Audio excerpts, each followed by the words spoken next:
Eliances, where entrepreneurs align. Alliances, where entrepreneurs align. Alliances, where entrepreneurs align. Alliances, where entrepreneurs align.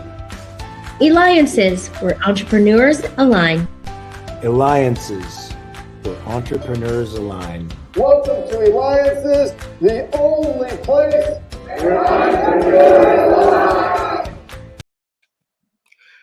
That's right. And we always have so much going on. So again, make sure that you stay tuned through the entire interview because as you know, we always learn something amazing for each and every one of our guests. Ones that are making a difference in the world, ones that are building, entertaining, are doing so much to help others. And by the way, too, thank you again, too. I appreciate the feedback when I had Henrik Fisker, the founder of Fisker Automotive. So make sure that you check out our past interviews by going to Eliances.com. As you all know, it's Eliances.com, the only place where entrepreneurs align.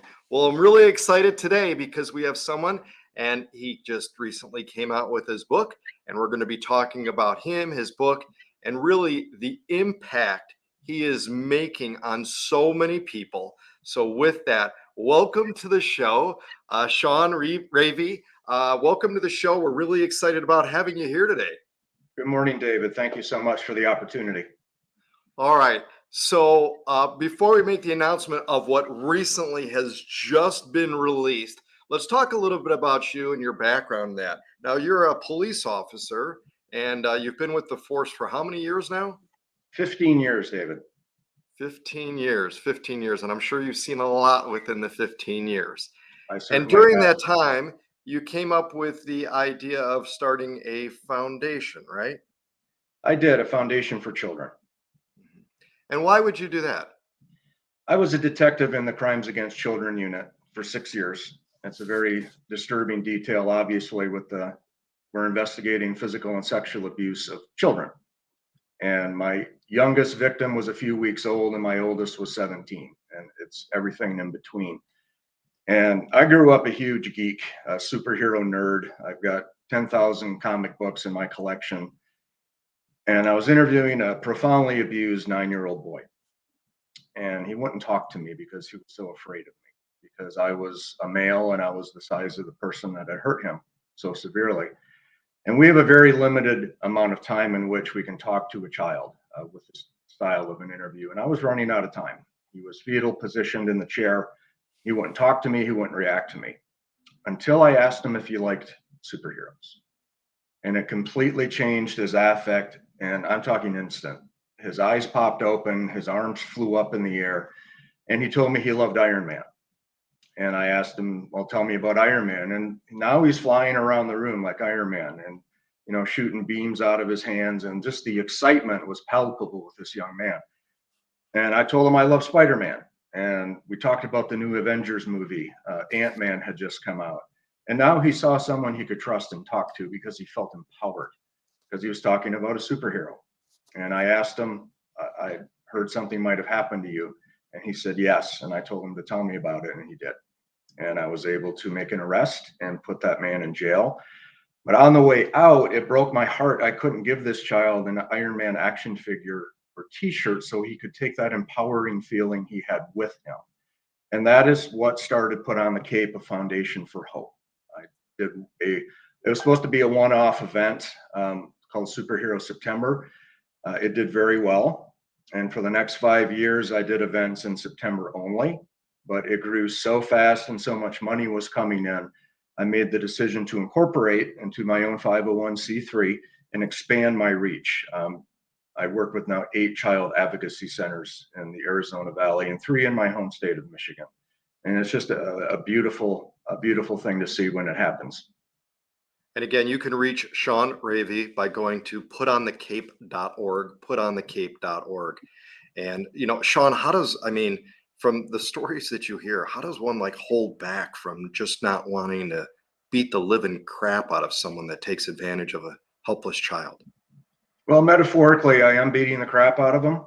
because I break them in interrogation and I get a confession and they go to prison for the rest of their lives. Unfortunately, that detail takes a strong toll, and it took a big toll on me to the point that I did do that. I went after a guy and I had to be held back by my boss. And that's when I knew I was down the rabbit hole and I needed to look into getting help for myself. And Put on the Cape is cathartic for me because it's allowing me to provide that help, not just to the child in front of me, but to children throughout Arizona and in the state of Michigan. Do you ever know, or is it the same, of why somebody would even do that? I learned a long time ago to stop asking why, because no rational human being could process that.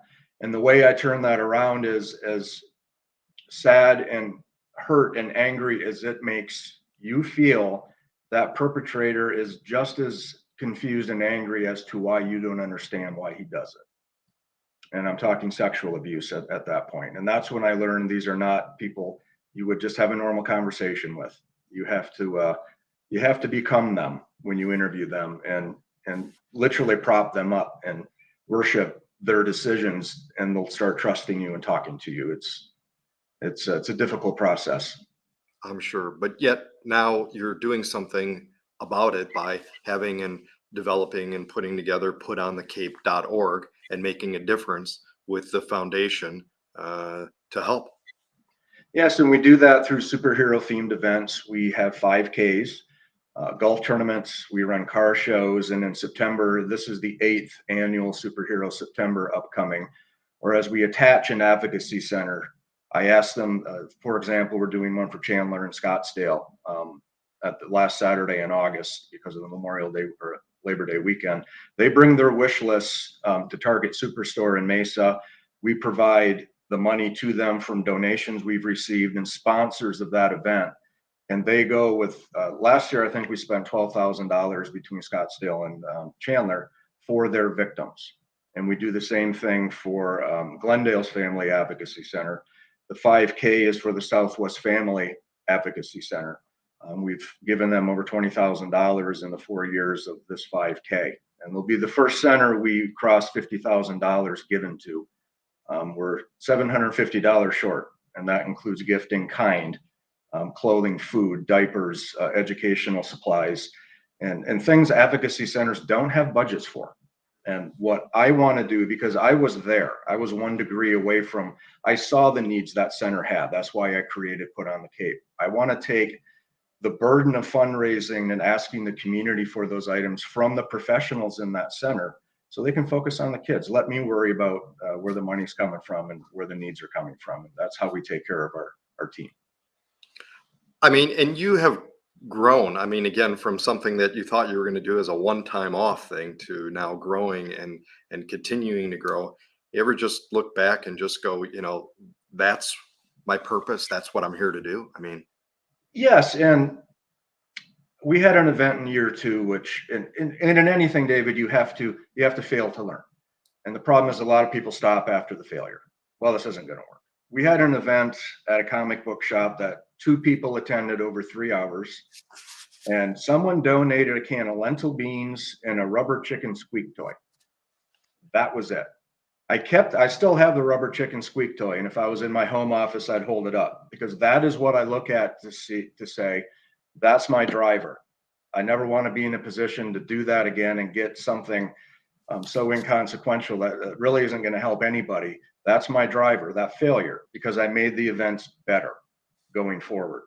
And we're close to crossing $500,000 raised in our history. And it excites me to know that our events are sold out everywhere we go. I get messages from all over. How can we help? Can we sponsor it? Can we host it? Can we donate blankets? Can we donate toys? And yes, you can. And we're looking for partners to donate items for our centers. We'll have you adopt one that's closest to you. We support 8 in the Valley.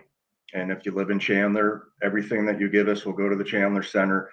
Same for Scottsdale, Glendale, Avondale, Buckeye, Goodyear, all those cities we cover with what we do. Same with Surprise. So we let people adopt the center so they have an impact in their own community. And that's important to people. They want to have power. They want to have the power of ownership. And my foundation does that because we don't sit in a boardroom and talk about things. We give money away live on Facebook. I give checks away, live stream it on Facebook because I want to do what charity should do, and give money to where I say I'm giving the money where you want it to go. And I'm very transparent that way. And that's how people have grown to believe in what we do over the years. They put on the cape X amount of dollars, and next weekend they see more than that being given to an advocacy center in the Valley. And it shows them we're doing the right thing by them and by the children. And again, we have with us Sean Reavie, Phoenix police officer, author of Rebel Without a Clue. You can reach him by going to putonthecape.org. I've seen your cosplay characters live in action multiple times. They're absolutely phenomenal. And whether you're a child or an adult, everybody smiles.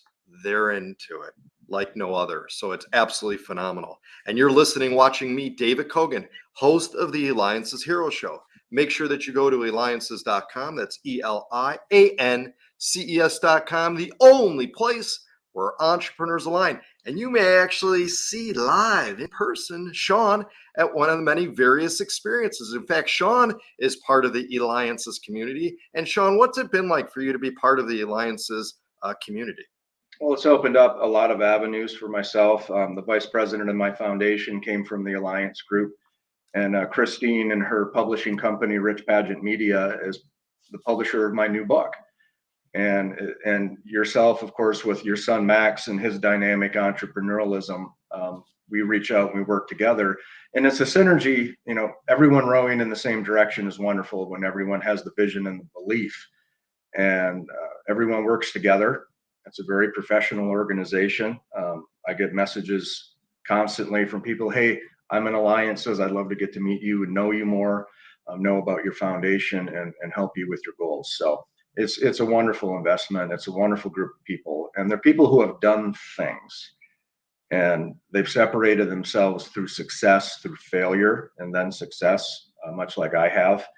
And it's just good to know people they've gone through the steps, they've been knocked down, they've gotten back up, and they've succeeded to an even greater length than they thought they could. And I just love being around people like that.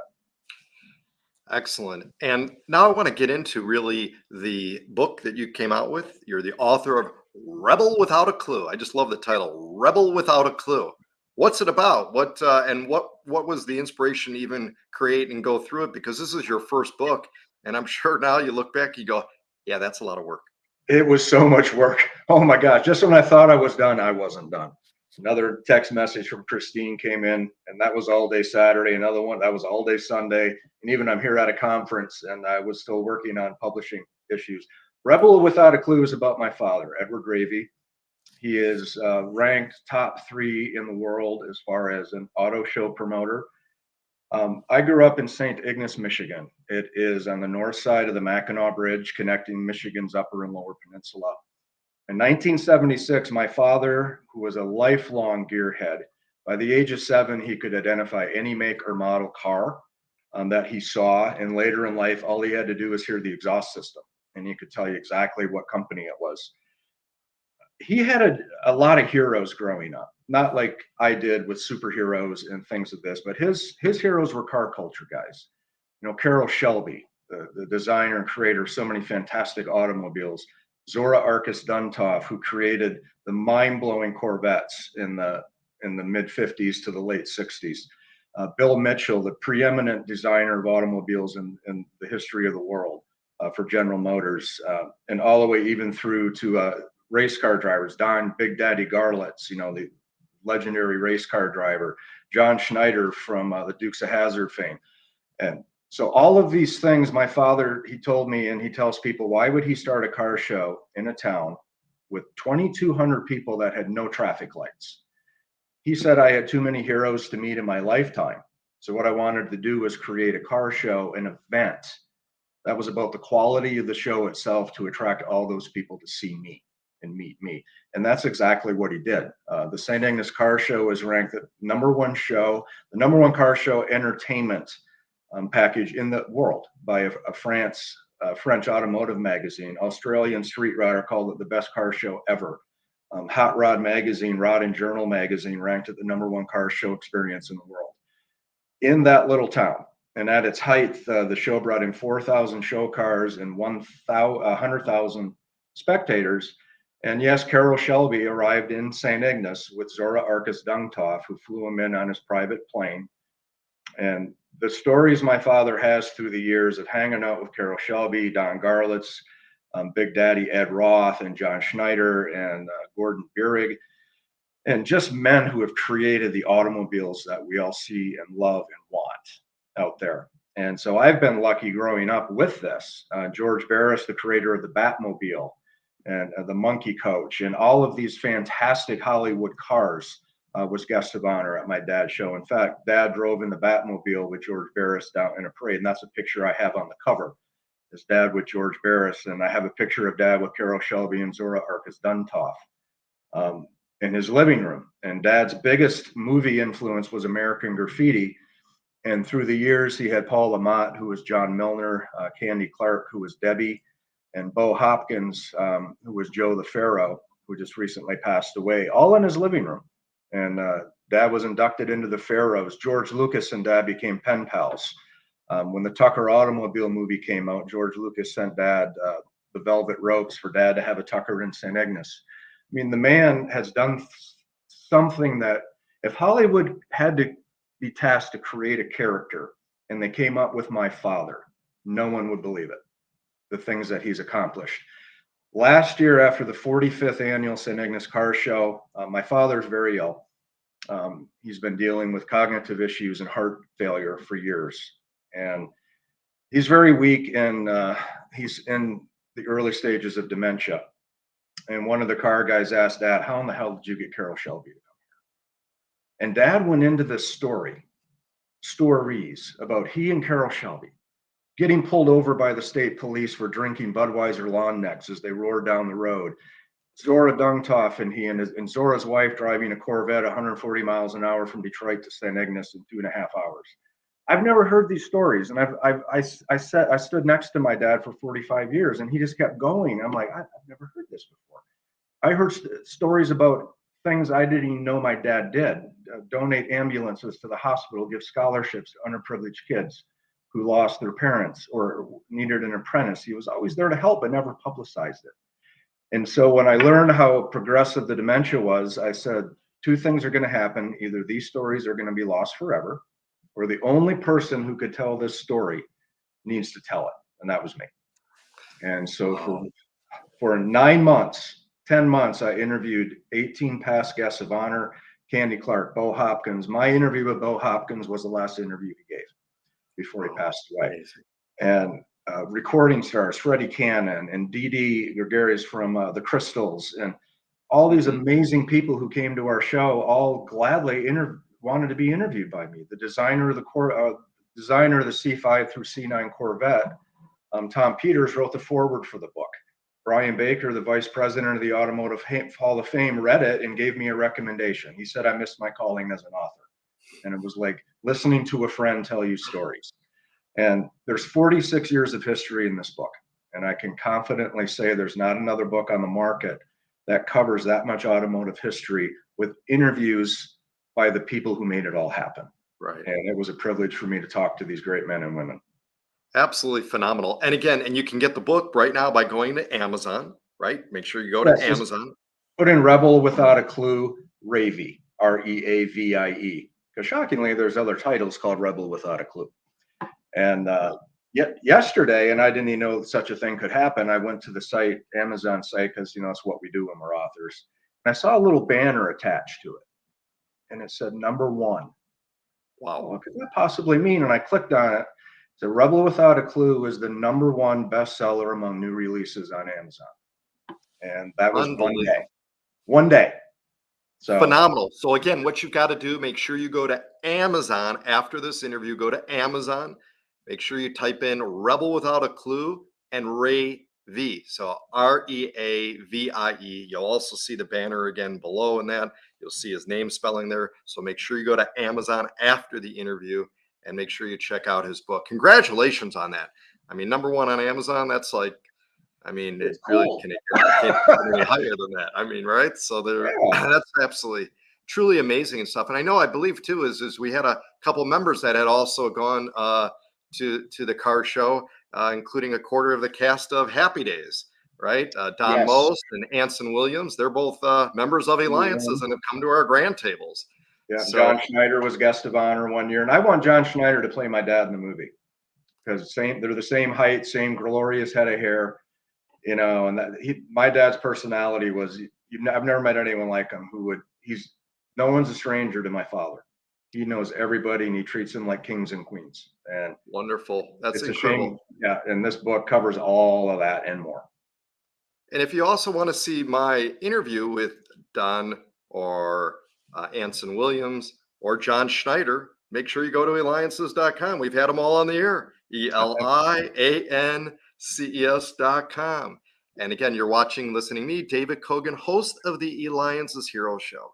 So, Sean, we've got time for really just about one more question here. And I think it's important, the things that you've seen and you've witnessed, most people haven't. They really haven't. And I think that most can't even comprehend it. I mean, it's just not something you would normally see. And then even if you did even be able to comprehend it. So, I mean, what you've seen, what you've witnessed,